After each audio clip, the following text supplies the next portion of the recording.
En la fiesta familiar, mis padres gritaron, «Lárgate. Nadie te quiere aquí». Todos se rieron. No discutí, simplemente respondí en voz baja, «Está bien. Me iré». Pero la hipoteca, los impuestos, las facturas de la luz. Se las arreglarán solos. Las risas cesaron de repente. Mi nombre es Valentina Durán, y a mis 32 años, he sido la columna vertebral silenciosa del supuesto éxito de mi familia. Durante años, invertí cientos de miles de pesos en sus sueños, prestando dinero a mis padres y a mi hermano para sus llamativos negocios inmobiliarios. Al principio, funcionó. Se deleitaban con el brillo de nuevos tratos, coches de lujo y cenas suntuosas, todo gracias a mis préstamos. Pero en el momento en que sus cuentas bancarias se hincharon, su gratitud se desvaneció.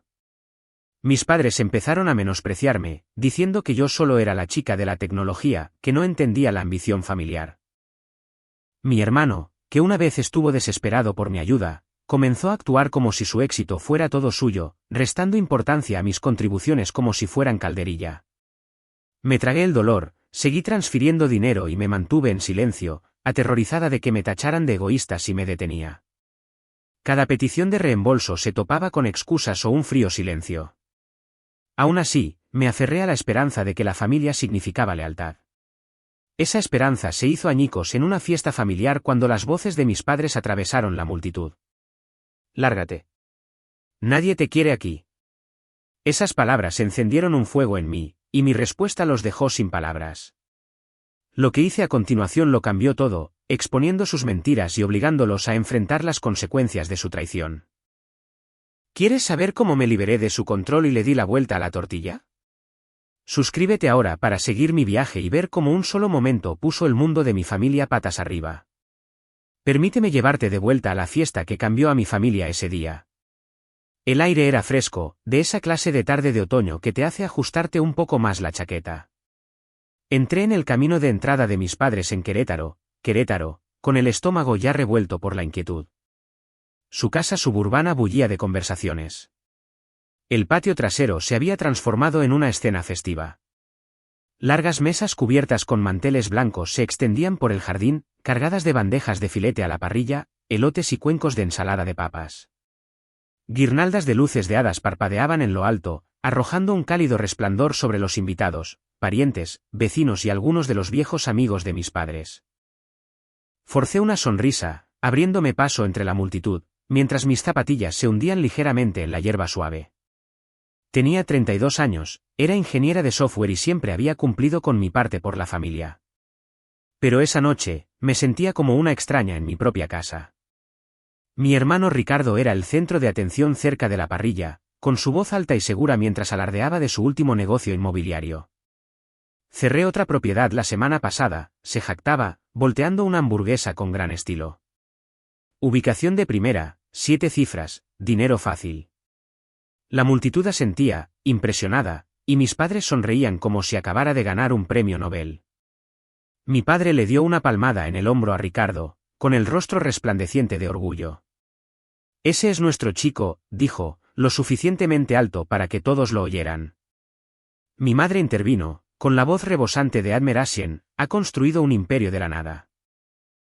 Yo estaba de pie junto a la mesa de los postres, picoteando un pastelito, sintiendo el escozor de sus palabras. No me habían mencionado ni una sola vez. Ni el dinero que le había prestado a Ricardo para poner en marcha su supuesto imperio. Ni las noches que había pasado cuadrando sus presupuestos. Entonces mi madre se volvió hacia mí, su sonrisa desvaneciéndose. «Valentina, ¿por qué no puedes ser más como tu hermano?», dijo, con una voz lo suficientemente afilada como para cortar las conversaciones. Las cabezas se giraron y me quedé helada, el pastelito desmoronándose en mi mano.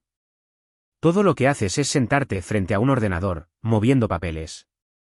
No entiendes lo que se necesita para construir algo real. Mi padre asintió, con los ojos fríos. Ricardo está ahí fuera haciendo que las cosas sucedan. ¿Qué has hecho tú por esta familia? Las palabras fueron como una bofetada, y la multitud murmuró, algunos riendo incómodamente. Quise que me tragara la tierra, pero entonces Ricardo dio un paso al frente, con una sonrisa burlona asomando en sus labios. A sus 39 años, se comportaba como si fuera el dueño del mundo, su chaqueta a medida y sus zapatos lustrados gritando éxito. Sabes, vale, mis negocios no necesitan tu pequeño trabajo de tecnología, dijo Ricardo, en tono de burla. He triunfado porque tengo visión, no por nada que tú hayas hecho. El pecho se me oprimió. Le había prestado más de 850.000 pesos, dinero que me había suplicado cuando su primer negocio estaba a punto de colapsar. Me había quedado despierta noches enteras haciendo números para mantener su negocio a flote. Pero ahora él estaba allí, borrando mi papel como si no fuera nada. La multitud se rió, animada por su confianza, y sentí que el calor me subía a la cara. No podía quedarme en silencio por más tiempo. De verdad, Ricardo, dije, con la voz firme a pesar del temblor de mis manos. Porque, si no recuerdo mal, mis préstamos evitaron que tu negocio se hundiera. La risa vaciló y la sonrisa burlona de Ricardo flaqueó. Me volví hacia la multitud, con el corazón palpitante. He estado invirtiendo dinero en esta familia durante años, sus negocios, sus facturas, todo, y esto es lo que recibo. El rostro de mi madre se crispó de ira. Solo estás celosa, espetó. Siempre has estado celosa del éxito de tu hermano. Mi padre dio un paso al frente, con voz estentórea, lárgate, Valentina. Nadie te quiere aquí. Las palabras resonaron en el patio, y la multitud se quedó en silencio, con sus ojos yendo de unos a otros. Las luces de hadas parecieron atenuarse, el aire cargado de tensión. Podría haberme derrumbado. Podría haber suplicado su aprobación como había hecho tantas veces antes, pero algo se rompió dentro de mí. Me enderecé, miré a mi padre directamente a los ojos y dije, está bien, me iré. Pero los préstamos, las inversiones. Se las arreglarán solos. Mi madre jadeó y el rostro de Ricardo palideció. La multitud se quedó inmóvil, el tintineo de los vasos y el murmullo de la conversación habían desaparecido. Me di la vuelta, con pasos firmes sobre la hierba, y caminé hacia mi coche. El peso de sus palabras persistía, pero también el fuego en mi pecho. Ya no era su cajero automático.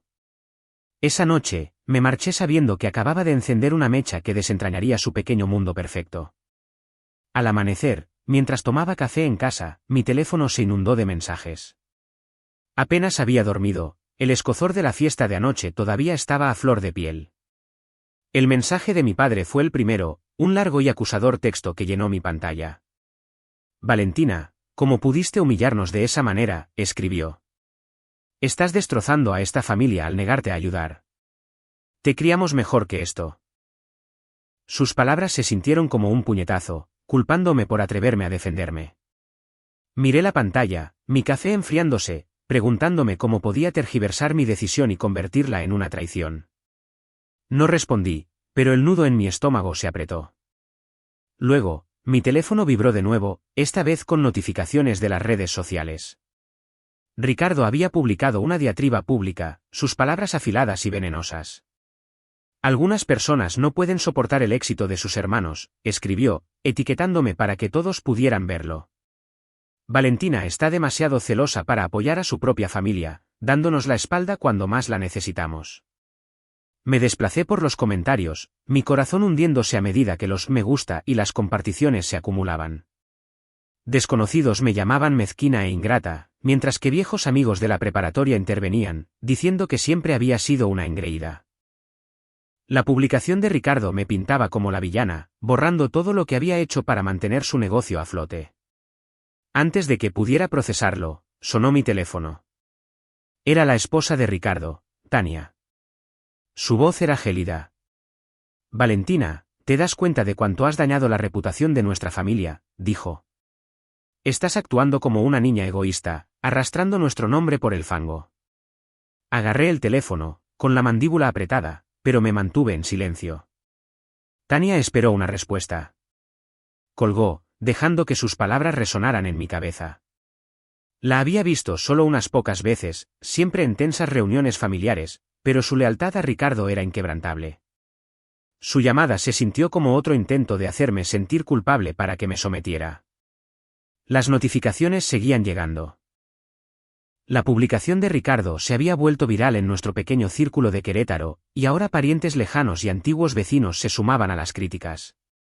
Un mensaje de un amigo de la familia decía: Valentina, estoy decepcionado. Tus padres no se merecen esto. Otro de un primo que no había visto en años decía: ¿por qué no puedes simplemente dejarlo pasar? Cada notificación se sentía como una aguja, perforando la quietud de mi mañana. Quería gritar, decirles que no sabían ni la mitad, pero mantuve la compostura, desplazándome por el aluvión de acusaciones. Luego apareció un mensaje de mi primo Sergio. Había estado en la fiesta, mayormente pegado a su teléfono, sin apenas decir una palabra. Hola Vale, escribió, quizás deberías disculparte para mantener la paz. Se supone que la familia debe permanecer unida, ya sabes. Sus palabras no eran crueles, pero dolieron de todos modos, asumiendo que era yo quien tenía que arreglar las cosas. Sergio siempre había sido el neutral, sin tomar partido, pero su sugerencia se sintió como otro peso sobre mis hombros. Me quedé mirando su mensaje, tentada de escribir una respuesta mordaz, pero en su lugar, dejé el teléfono. Responder solo me arrastraría más profundamente a su juego. La presión era sofocante, la culpa de mi padre, el ataque público de Ricardo, las frías acusaciones de Tania y la avalancha de mensajes de personas que apenas conocía. Todo me oprimía, instándome a ceder, a disculparme, a seguir financiando sus vidas. Casi podía oír la voz de mi madre, aunque aún no me había escrito, repitiendo los mismos chantajes emocionales que había usado durante años. Una parte de mí quería ceder, para que el ruido se detuviera. Pero algo más fuerte se agitó en mi interior. Yo no era la villana que estaban pintando. Lo había dado todo, mi dinero, mi tiempo, mi confianza, y me lo habían arrojado a la cara. Sentada allí, con el café olvidado, tomé una decisión. No dejaría que sus palabras me quebraran. No suplicaría su aprobación. Lo que sea que estuvieran ocultando, el juego que fuera que estuvieran jugando, ya no sería su peón. Una semana después, me reuní con mi mejor amiga, Liliana, en una concurrida cafetería de Querétaro. El traqueteo de las tazas de café y el murmullo de las conversaciones se sentían como un escudo contra el caos de la semana anterior. Me deslicé en un reservado frente a Liliana, cuya cálida sonrisa contrastaba fuertemente con los fríos mensajes que aún iluminaban mi teléfono. Se inclinó hacia adelante, su voz firme pero amable. Valentina, no puedes dejar que te intimiden para que te eches atrás, dijo. Hiciste lo correcto al defenderte. Sus palabras fueron un salvavidas, sacándome de la culpa que me había estado carcomiendo. Por primera vez en días, sentí que podía respirar. Liliana sorbió su café con leche y luego bajó la voz. Oí algo extraño de una compañera de trabajo que conoce a tus padres, dijo. Estuvieron en un evento de caridad el mes pasado, alardeando de haber recibido una gran suma de dinero de la nada. Fruncí el ceño, las palabras me tomaron por sorpresa. Mi padre y mi madre no eran del tipo de personas que tenían ganancias inesperadas, a menos que estuvieran ocultando algo. Liliana enarcó una ceja, leyendo mi expresión. No sonaba como un aumento o una bonificación, añadió. Hablaban como si fuera un gran golpe de suerte inesperado. Mi mente se aceleró, tratando de darle sentido. Me recliné, removiendo mi café distraídamente. Un recuerdo parpadeó, el nuevo televisor de pantalla plana de mis padres reluciendo en su sala de estar, comprado solo semanas después de que les prestara dinero para reparaciones de emergencia. Luego estaba su viaje a Cancún la primavera pasada, con historias de cenas elegantes y noches de casino. Lo habían llamado un merecido descanso, pero nunca había cuestionado de dónde venía el dinero. Ahora se sentía como una pieza del rompecabezas encajando en su lugar. Habían estado gastando más de lo que les había dado y, de ser así, ¿cómo? El pensamiento desató una sospecha más profunda. Ricardo había estado presumiendo de dinero, trajes nuevos, un reloj elegante, cenas en restaurantes de lujo. Había afirmado que todo provenía de sus negocios inmobiliarios. Pero, ¿y si había algo más?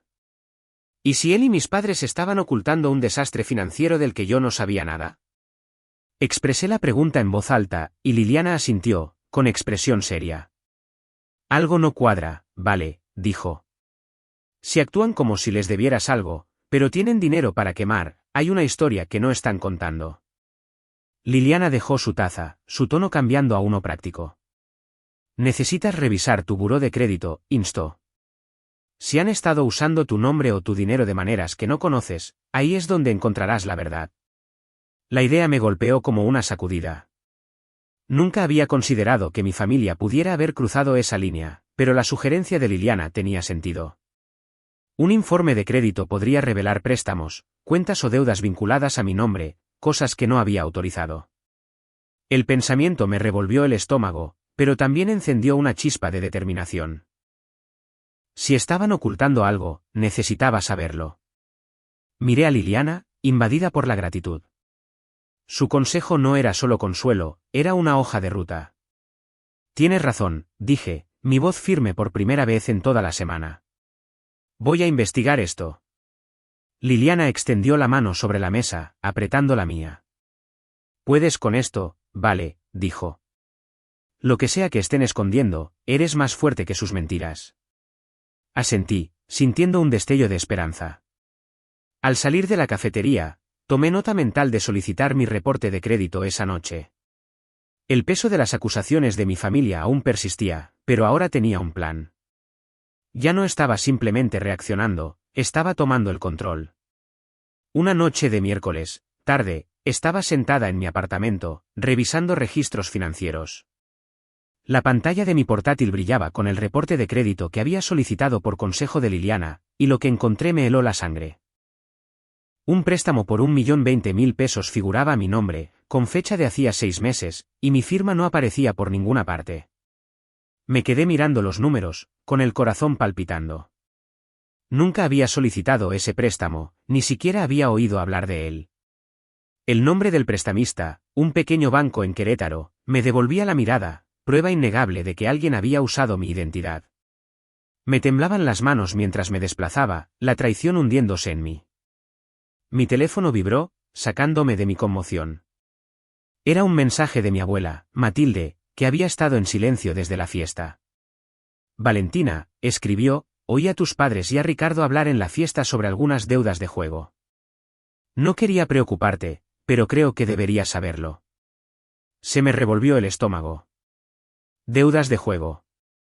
Matilde era astuta, siempre captando los susurros que otros pasaban por alto. Pero esto era una bomba. La imaginé en la fiesta, sentada en silencio con su té helado, escuchando cómo a mi padre, a mi madre y a Ricardo se les escapaba algo. Las piezas comenzaban a encajar, y no eran nada bonitas. Llamé al banco a la mañana siguiente, con la voz firme a pesar de la ira que burbujeaba en mi interior. La representante confirmó mis peores temores. El préstamo se había solicitado utilizando documentos falsificados con mi información personal, pero con la letra de otra persona.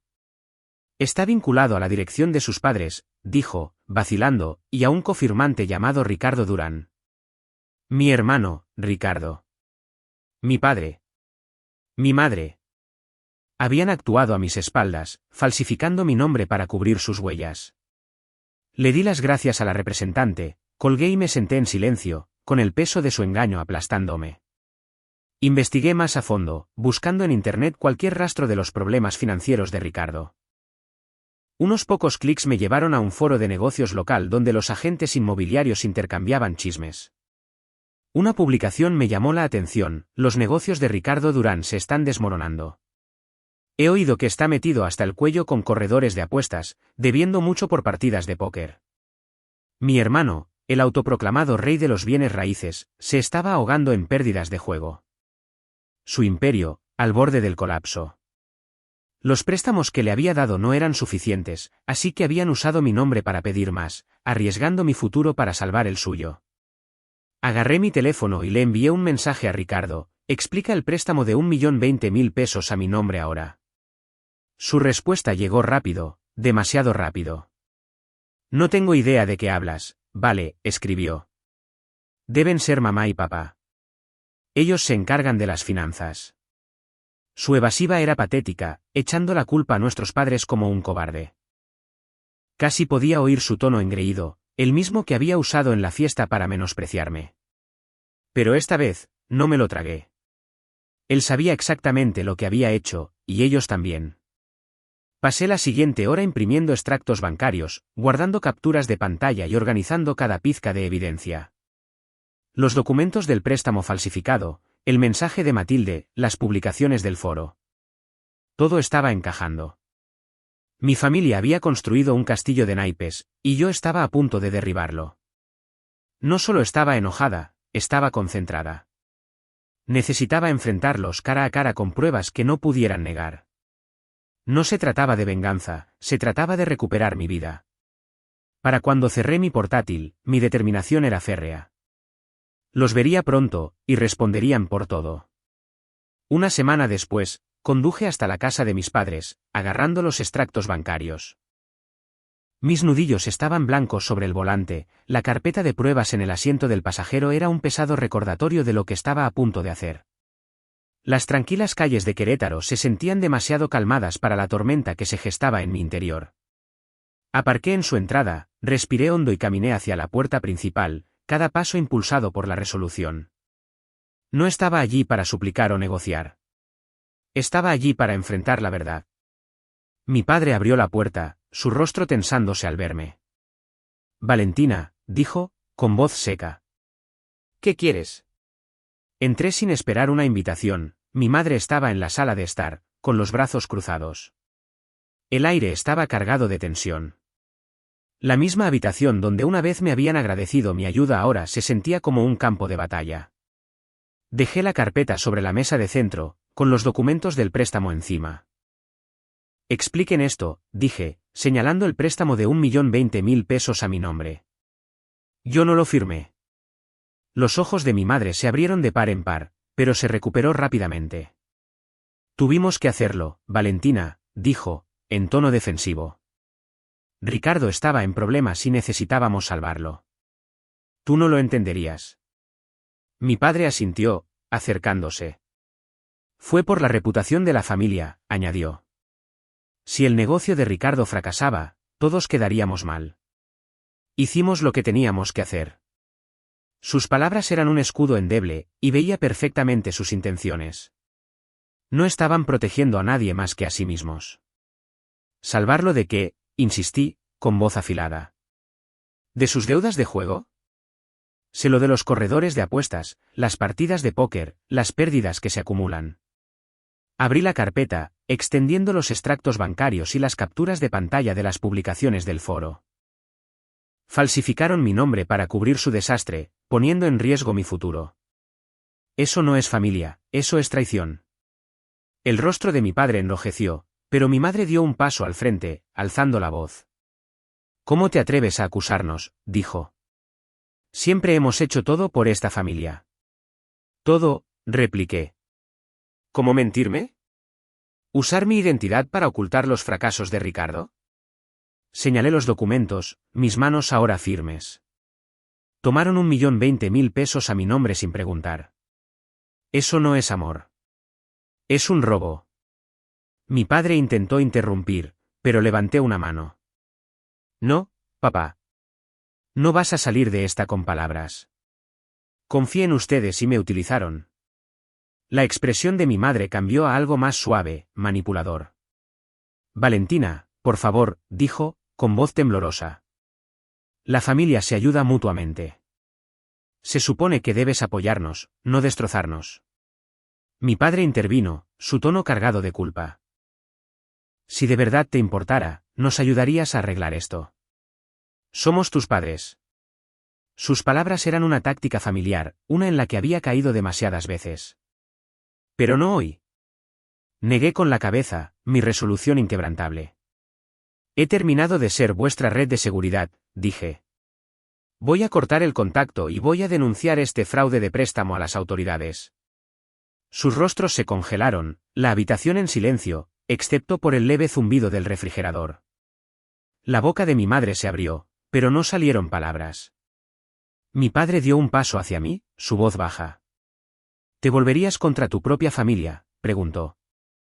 Lo miré a los ojos, sin vacilar. Ustedes se volvieron contra mí primero, dije. Recogí mis papeles, dejando la carpeta sobre la mesa. Recibirán noticias del banco y de la policía. No vuelvan a contactarme. Salí, La puerta cerrándose con un clic detrás de mí. El peso de su traición aún oprimía mi corazón, pero mientras me alejaba, una extraña ligereza se apoderó de mí. Había pasado años cargando con sus problemas, pero ahora era libre. El camino por delante se sentía incierto, pero era mío para elegir. Un mes después, la casa que mis padres tanto apreciaban estaba clausurada con tablones. Pasé en coche por su vecindario de Querétaro. El césped, antes impecable, ahora estaba crecido, con un aviso de ejecución hipotecaria pegado en la puerta principal. El banco había embargado la propiedad después de que mi padre y mi madre no pudieran hacer los pagos de sus préstamos, incluido el que habían falsificado a mi nombre. La vista de su hogar, donde había crecido, reducido a una cáscara vacía, fue a la vez discordante y validante. Su castillo de naipes financiero finalmente se había derrumbado, tal como lo había predicho cuando me marché. La noticia sobre la caída de mi hermano Ricardo se extendió rápidamente. Su imperio inmobiliario, construido sobre dinero prestado y pérdidas de juego, se había desmoronado. Él y su esposa, Tania, se habían mudado a un pequeño apartamento de alquiler en las afueras de la ciudad, muy lejos del lujoso estilo de vida que habían ostentado. Me enteré por un conocido en común que los acreedores de Ricardo habían aparecido, sus deudas con corredores de apuestas y casinos se tragaron lo poco que le quedaba. Su declaración de quiebra ya era de dominio público, un crudo recordatorio de los riesgos que había tomado con mi confianza. Unos días después, llegó una carta de Tania, su letra apretada y enojada. «Valentina, has arruinado nuestras vidas», escribió. «Tu egoísmo destruyó todo por lo que trabajamos». La acusación me dolió, pero dejé la carta a un lado, negándome a que sus palabras me arrastraran de nuevo a su drama. Tania había apoyado a Ricardo en cada mentira, y ahora estaba pagando el precio de sus decisiones. No le debía una explicación ni una disculpa. Doblé la carta y la guardé en un cajón, fuera de la vista. Mi teléfono sonó esa tarde, y la voz de mi abuela Matilde me trajo una ola de consuelo. «Valentina, hiciste lo correcto», dijo, su tono cálido pero firme. «Pensaron que podían usarte para siempre, pero te mantuviste firme». Matilde siempre había sido mi aliada silenciosa, observando desde la barrera. Su apoyo se sintió como un salvavidas, reforzando que no estaba sola en ver la verdad. «Eres más fuerte de lo que nunca te dieron crédito», añadió. Sonreí, agradecida por sus palabras, incluso mientras el dolor de la traición de mi familia persistía. Poco después, llegó una carta formal del banco confirmando que el préstamo fraudulento a mi nombre estaba bajo investigación. Las autoridades estaban examinando los documentos falsificados y yo había sido exonerada de responsabilidad. La noticia fue un alivio, pero también significaba que mis padres y Ricardo enfrentarían consecuencias legales. No había querido que llegara a esto, pero sus decisiones no me habían dejado otro camino. La investigación ya no estaba en mis manos, y sentí una extraña calma, sabiendo que la justicia estaba siguiendo su curso. Luego, inesperadamente, apareció un mensaje de mi primo Sergio. «Vale, te debo una disculpa», escribió. «Nos equivocamos al menospreciarte. Ahora veo cuánto te quitaron». Sus palabras eran simples pero pesadas, un reconocimiento del patrón de la familia de marginarme. Sergio se había mantenido neutral durante tanto tiempo, pero esta admisión demostraba que había estado observando, quizás incluso aprendiendo. No respondí, pero su mensaje calmó algo en mí. No era perdón, pero era una prueba de que la verdad se estaba abriendo paso. Las consecuencias no fueron fáciles de presenciar, pero solidificaron mi decisión de alejarme. El colapso de mi familia no fue obra mía, fue el resultado inevitable de sus mentiras. Había pasado años sosteniéndolos, pero ahora era libre de construir mi propio futuro, sin la carga de sus expectativas. 6 meses después, estaba en mi apartamento de Querétaro, viendo la puesta de sol. El cielo brillaba en tonos anaranjados, arrojando una luz cálida sobre mi pequeño y tranquilo espacio, un santuario que había construido para mí. Por primera vez en años, me sentía liberada, ya no atada a las exigencias de mi familia. Había pasado tanto tiempo cargando con su peso, pero ahora mis días eran míos. Podía respirar, planificar y soñar sin la sombra de sus expectativas. Esta libertad, duramente ganada, valió cada doloroso paso que me costó llegar hasta aquí. Había bloqueado todo contacto con mi padre, mi madre y mi hermano, Ricardo. Sus números, Correos electrónicos y cuentas de redes sociales estaban silenciados, y había cambiado mi número de teléfono para asegurarme de que no pudieran contactarme. La decisión no fue fácil. Cortar lazos con la familia dejaba un dolor que persistía, pero era necesario. Su traición me había demostrado que nunca cambiarían, y me negué a permitir que me arrastraran de nuevo a su caos. Mi nuevo número era un nuevo comienzo, una línea trazada para proteger mi paz. En un evento de trabajo la semana pasada, me encontré con mi mejor amiga, Liliana. La concurrida sala bullía de colegas, pero su risa familiar atravesó el ruido. Me dio un abrazo, sus ojos brillantes de orgullo. Vale, estás radiante, dijo, sonriendo. Mírate, libre y próspera. Salimos para ponernos al día, y escuchó mientras le contaba lo diferente que se sentía la vida ahora.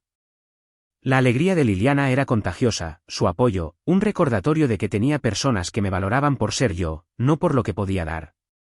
Chocamos las copas, brindando por mi nuevo capítulo.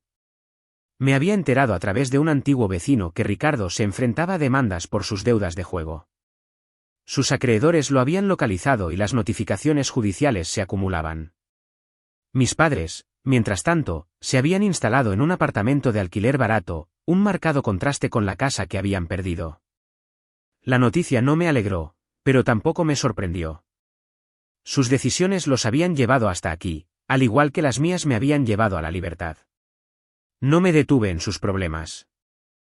Mi enfoque estaba en seguir adelante, no en mirar atrás.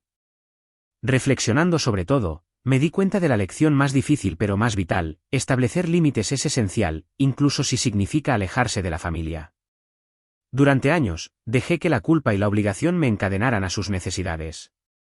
Pero descubrir sus mentiras, el préstamo falsificado, el juego oculto, me demostró que protegerme a mí misma era lo primero. Cortar lazos con ellos no fue egoísta, fue supervivencia. Aprendí que la familia no se define por la sangre, sino por el respeto, y aquellos que te explotan no merecen un lugar en tu vida. Esa verdad, aunque dolorosa, me liberó. Gracias por ver este vídeo. No olvides darle me gusta y suscribirte al canal de Secretos Revelados para no perderte las últimas historias emocionantes.